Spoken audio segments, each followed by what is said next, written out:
Good morning, ladies and gentlemen, and welcome back to the channel. My name is Nick, aka The Limey, and on this one, we're going to be having some fun unboxing and unpackaging something that's just arrived. Now, this is going to be a very delicate operation, so I need these, I need this, and I'm going to need that.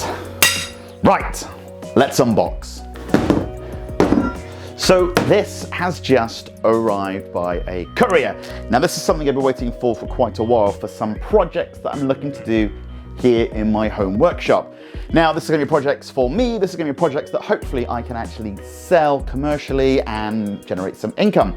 So this is a bit of a fun project, and hopefully what's in here is in good condition because it's traveled a very, very, very long way. Let's crack it open and see.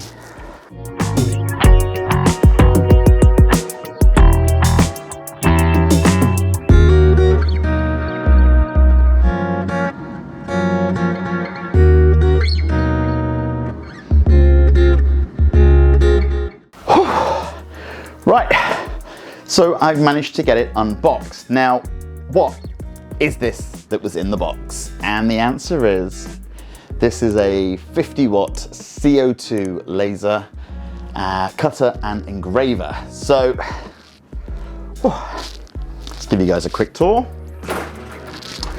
We've got the laser and the cutting bed, everything in here that we're gonna need to cut out templates, to make decorative items, and to really do whatever we want to do with a laser.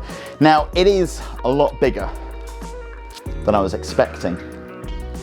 I don't have masses and masses of space in here, but that tool chest is going to go. So what I'm going to do is I'm going to quickly whip up a cart that I can put this on, and I can wheel it round, and I can store it probably over here when I'm not using it, and then move it into position when I need to, because I need somewhere that's got ventilation.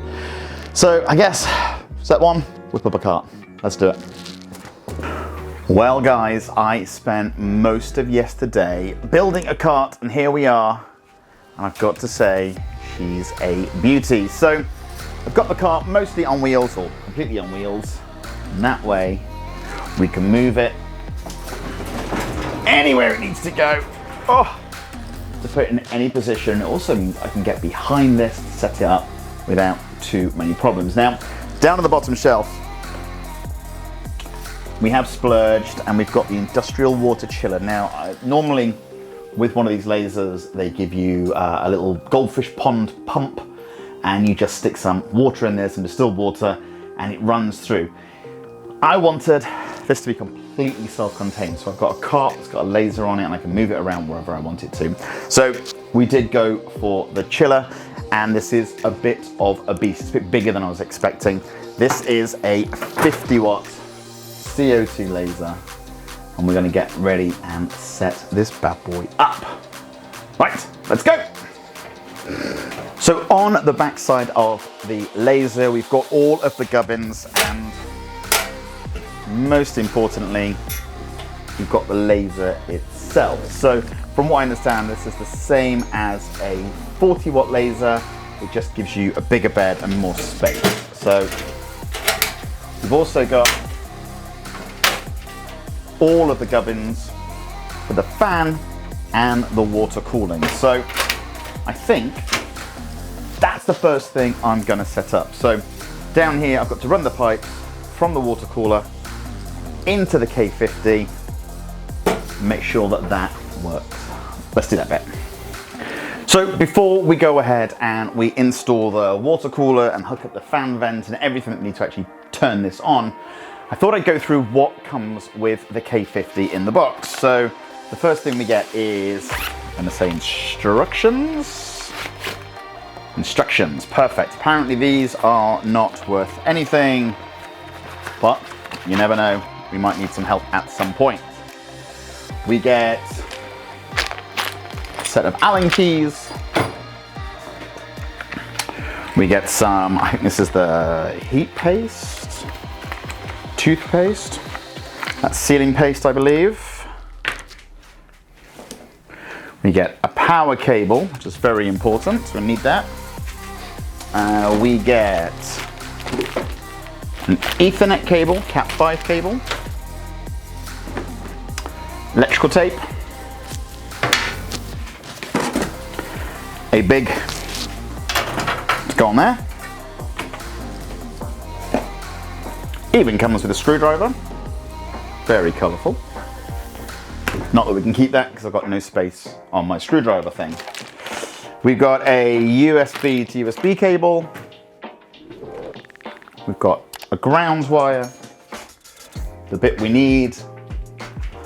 That's the tube in to go to the water cooler. Another random clamp, I'll lose that.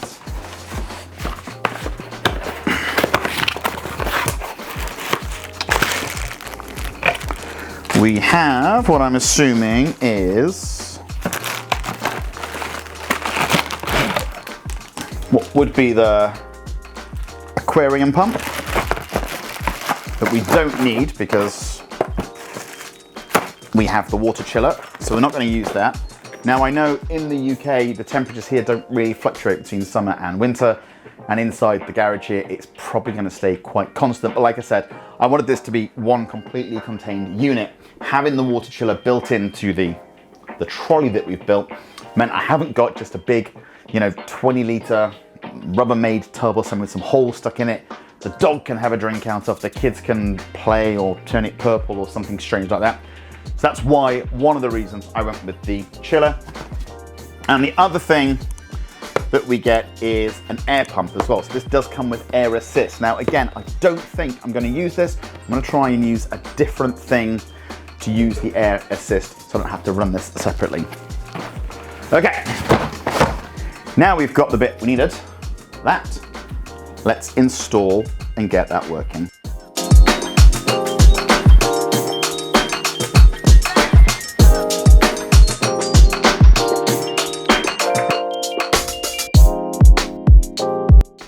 So on the K50s, the K40s I believe are exactly the same.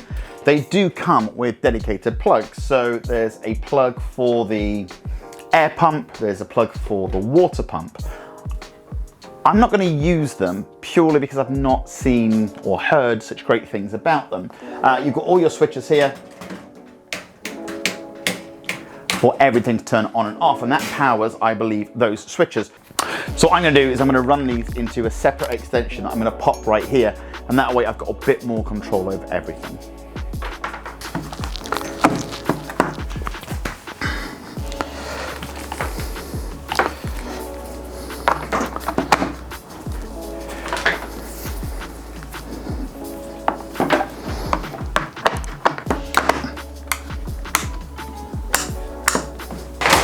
Right, so we've managed to get the water cooler working, fantastic, and it means that we can operate it purely from that switch. You can hear the water cooler kick in, and we can see the water coming through. So that's a great first step. We've got some fresh air blowing out of there, we've got water, and hopefully it's all going to stay nice and dry. I'm going to grab a couple more of those clips just to go in there and make sure nothing shoots off under pressure. Okay, so some more of these. I was going to use that purely for the, I was going to use this one for the air pipe, air hose, air thingy. So what I've picked up is a, it's just a pass-through regulator. It's just got a little dial so I can turn the air on, turn the air off. I've just sealed up all the ends. So all of the outlet comes out of the back. There's a built-in fan here. Now, it comes with this, which is really quite fun. So again, it's probably going to be something that I upgrade, but it's also one of the reasons that I wanted this on wheels. I'm in a garage, so I can move this to wherever it needs to be. Maybe out of the front of the garage door, maybe out of the side door, depending on what it is I'm working on. Let's get this attached.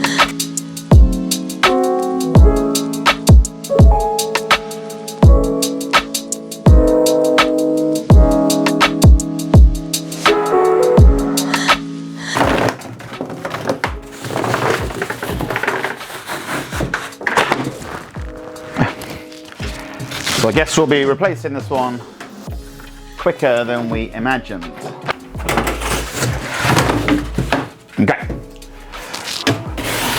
So I guess we'll be replacing this one quicker than we expected, but at least for now I can poke this out the door and let any of the smoke or the fumes go outside and not in here with me. Right, let's spin this around. So one of the next things we need to do is untie the laser itself.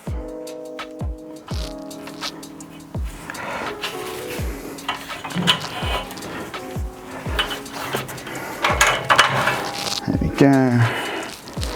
Doo-doo-doo.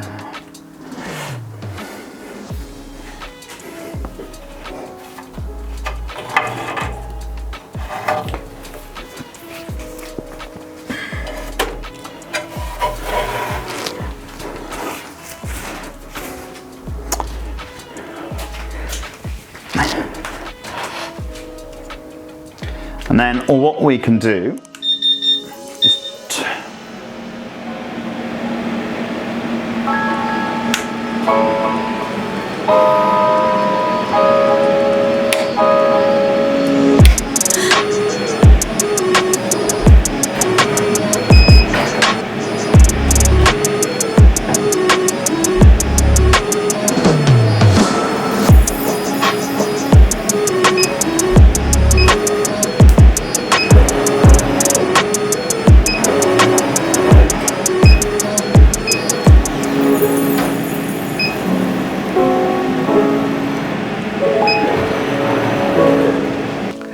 So the next thing I need to do is I need to double check where the mirrors are and where the laser bounces. So as we know, there's a laser tube in this portion here, and there's a head in there that transfers that laser onto whatever the medium is that you're using. So the way it works is there's a series of mirrors. So at the back in the tube here, there's one mirror that bounces it to this piece right here, which is a mirror, which then bounces it directly to the laser head.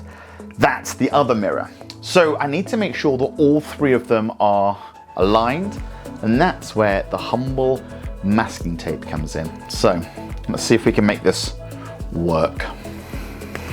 So the first mirror that we need to look at is right here in the laser tube. So there's the first mirror. So what I'm going to do is put a little bit of masking tape over the top of that. We'll then fire the laser on a gentle pulse, and then we'll know exactly where that laser is hitting that mirror. So, step one.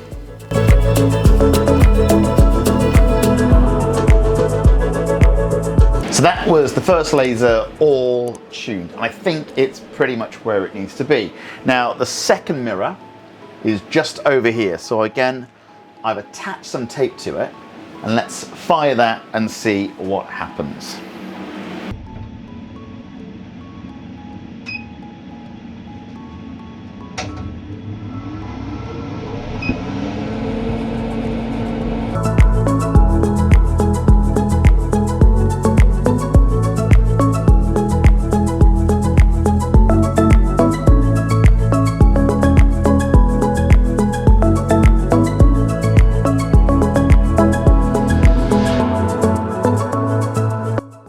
Right, so I've aligned the mirrors the best that I can. Honestly, I think they were probably better before I stopped messing around with them.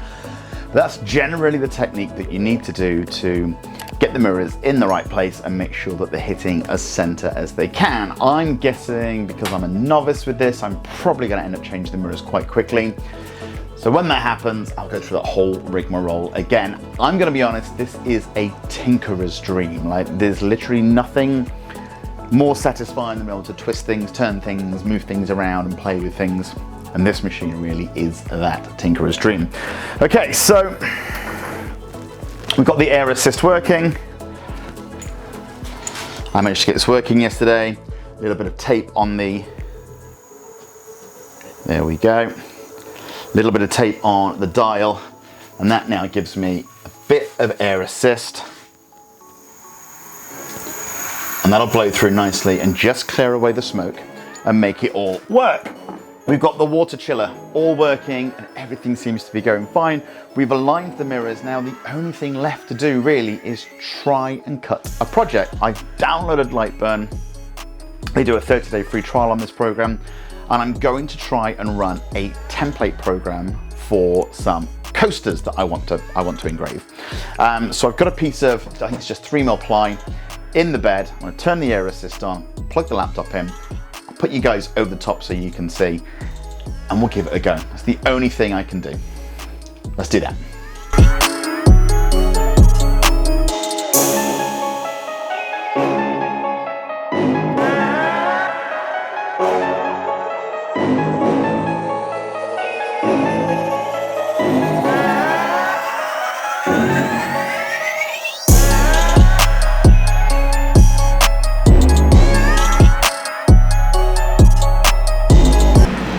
Okay, so there we have our first bit of actual successful engraving. So I've created a little template. I'm going to go back. We're going to cut out those circles, but we fixed the bleeding letter thing quite well. Forgive the shadow. It's just where we're right underneath one of the lights.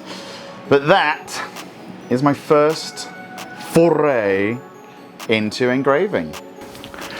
Well guys, this has been really, really fun. From unboxing the crate that arrived a few days ago to getting to the point where we're actually turning it on, using Lightburn, and we're putting a program onto whatever medium we've got in the 50-watt laser.